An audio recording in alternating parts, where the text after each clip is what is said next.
So what you can also do is utilize ChatGPT in order to generate a story. So let's say I'm going to go around and I'm going to say write a story about TutorTube YouTube channel. Your channel right here.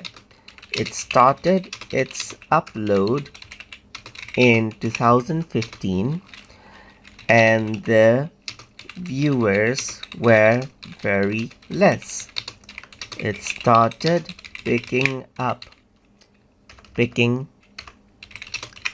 views in 2020, right here, just like this, and now it has good views, just like this. So I'm just going to go around and give an outline over here and press enter, just like this. So I'm saying write a story, and now it says, once upon a time in the vast expanse of internet there existed a humble YouTube channel called TutorTube. Founded in 2015 by a passionate educator named Professor Owen, TutorTube aimed to make learning accessible to all, one video at a time. However, in his early days, the channel struggled to gain traction, with only a handful views and tricking in.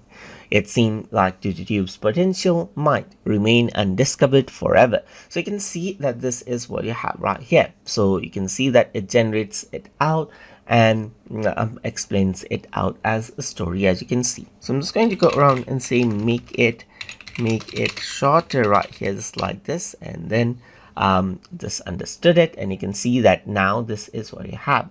Once upon a time there was TutorTube, a YouTube channel founded in 2015 by Professor Owen. Despite initially low viewership, Professor Owen persisted, create engaging educational content. In 2020, TutorTube's views skyrocketed, becoming a global sensation. With newfound success, Professor Owen expanded the team and launched interactive courses. YouTube transformed education, inspiring millions worldwide. From humble beginnings to global impact, TutorTube's story is one of the perseverance, the passion, and belief in the power of knowledge sharing. So that is what you have, as you can see, and that is how you can generate out stories by using ChatGPT. So hope you guys learned something as always. And as always, please like, comment, share, and subscribe.